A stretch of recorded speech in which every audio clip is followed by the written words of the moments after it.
Chapter 4. The Pruning Shears of Revision. The second man is the Lord from heaven.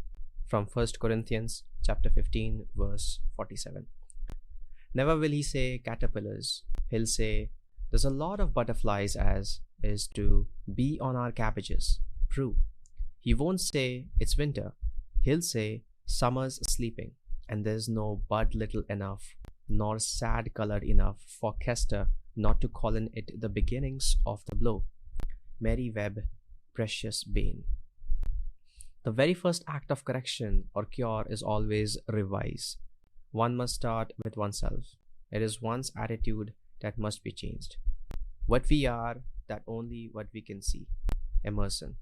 It is a most healthy and productive exercise to daily relive the day as you wish you had lived it, revising the scenes to make them conform to your ideals. For instance, suppose today's mail brought disappointing news. Revise the letter. Mentally rewrite it and make it conform to the news you wish you had received. Then, in imagination, read the revised letter over and over again. This is the essence of revision, and revision results in repeal. The one requisite is to arouse your attention in a way and to such intensity that you become wholly absorbed in the revised action.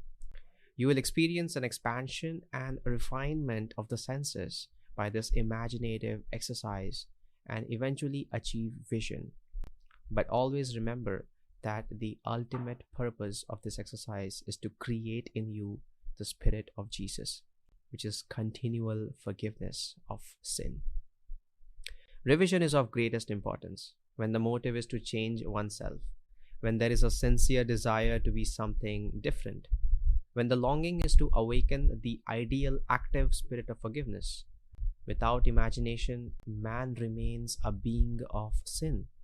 Man either goes forward to imagination or remains imprisoned in his senses. To go forward to imagination is to forgive. Forgiveness is the life of the imagination, the art of living it, the art of forgiving.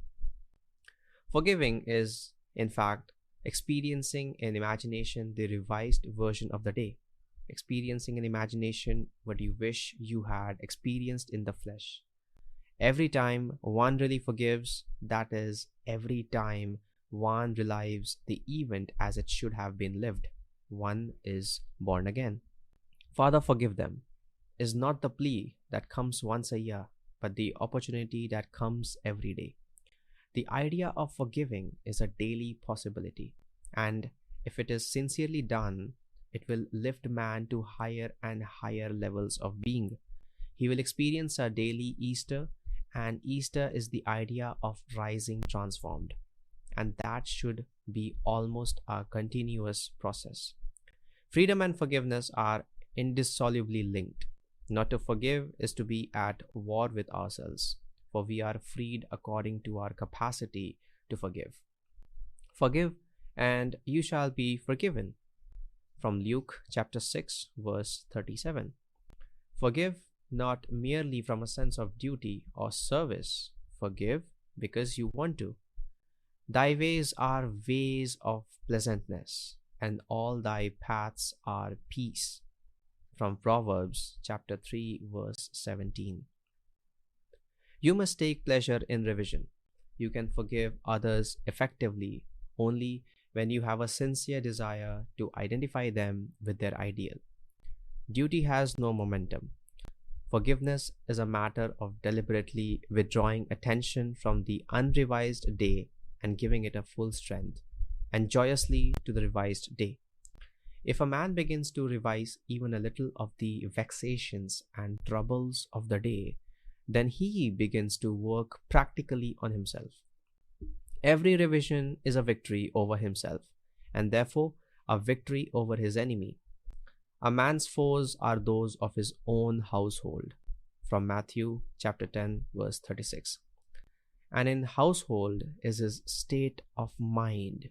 He changes his future as he revises his day.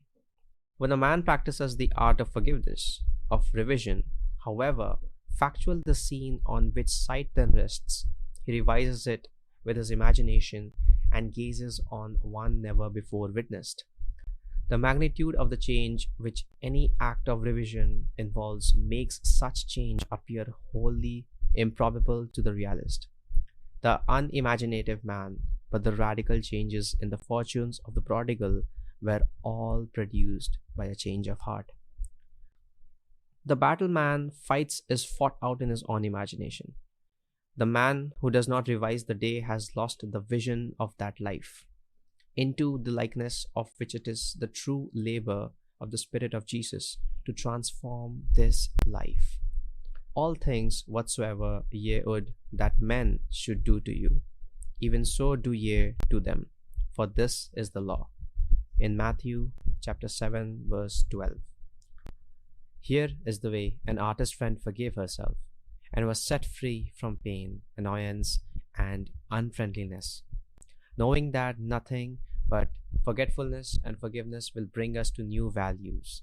She cast herself upon her imagination and escaped from the prison of her senses. She writes, Thursday, I taught all day in the art school. Only one small thing marred the day.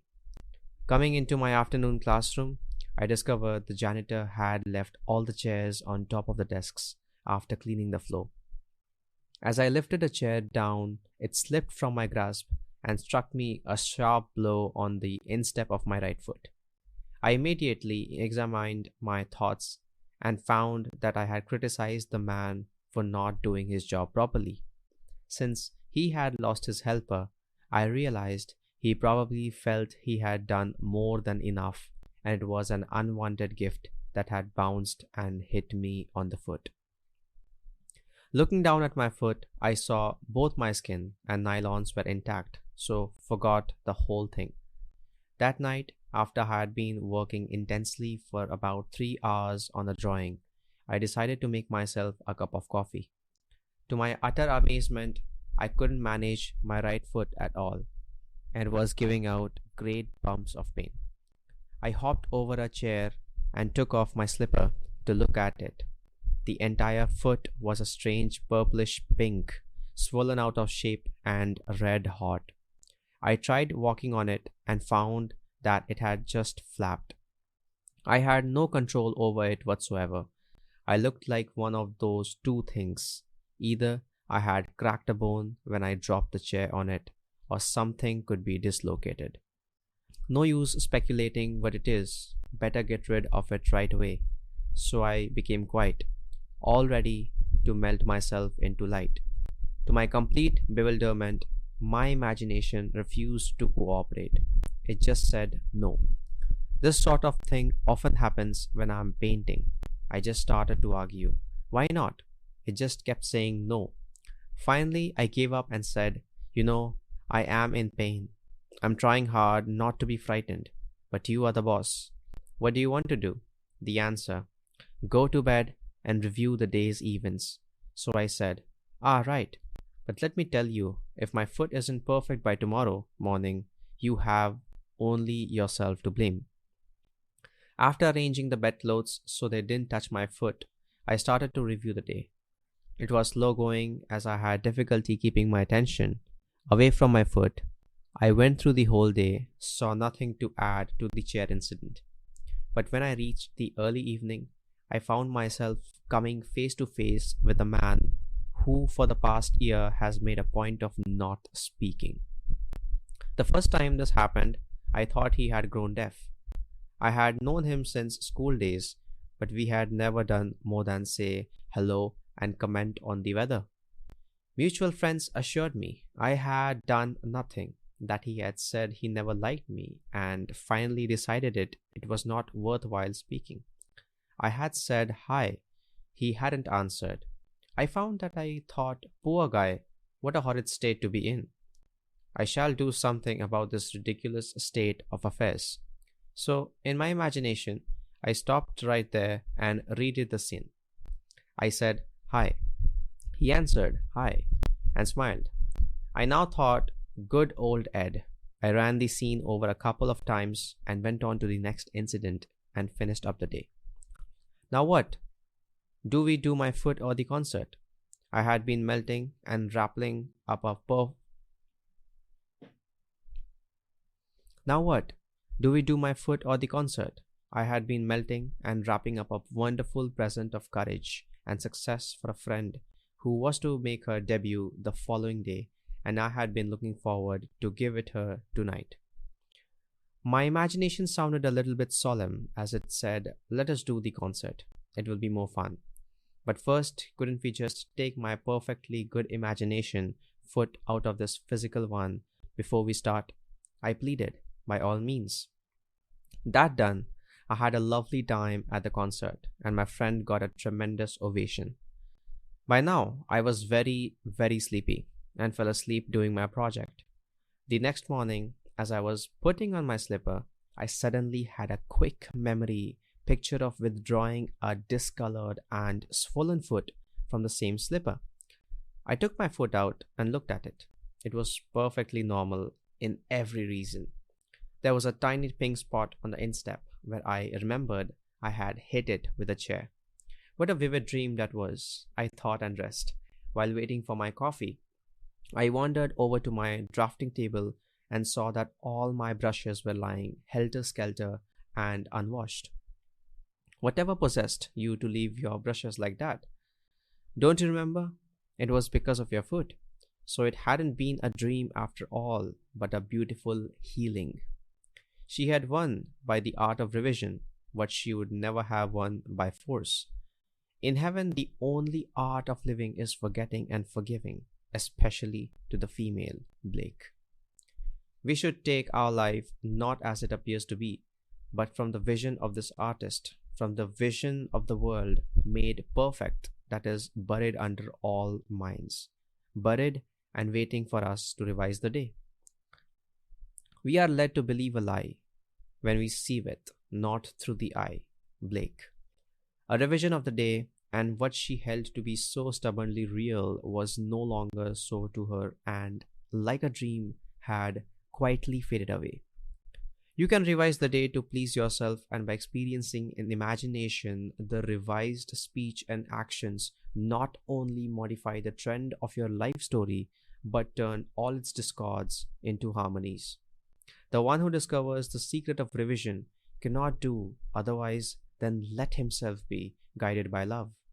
Your effectiveness will increase with practice. Revision is the way by which right can find its appropriate might. Resist not evil, for all passionate conflicts result in an interchange of characteristics. To him that knoweth to do good, and doeth it not, to him it is sin. In James chapter 4, verse 17. To know the truth, you must live the truth. And to live the truth, your inner actions must match the actions of your fulfilled desire. Expectancy and desire must become one. Your outer world is only actualized inner movement. Through ignorance of the law of revision, those who take to warfare are perpetually defeated. Only concepts that idealize depict the truth. Your ideal of man is his truest self. It is because I firmly believe that whatever is most profoundly imaginative is in reality most directly practical that I ask you to live imaginatively and to think into and to personally appropriate the transcendent saying, Christ in you, the hope of glory. Don't blame, only resolve. It is not man and the earth at their loveliest, but you practicing the art of revision make paradise. The evidence of this truth can lie only in your own experience of it. Try revising the day. It is to the pruning shears of revision that we owe our prime fruit.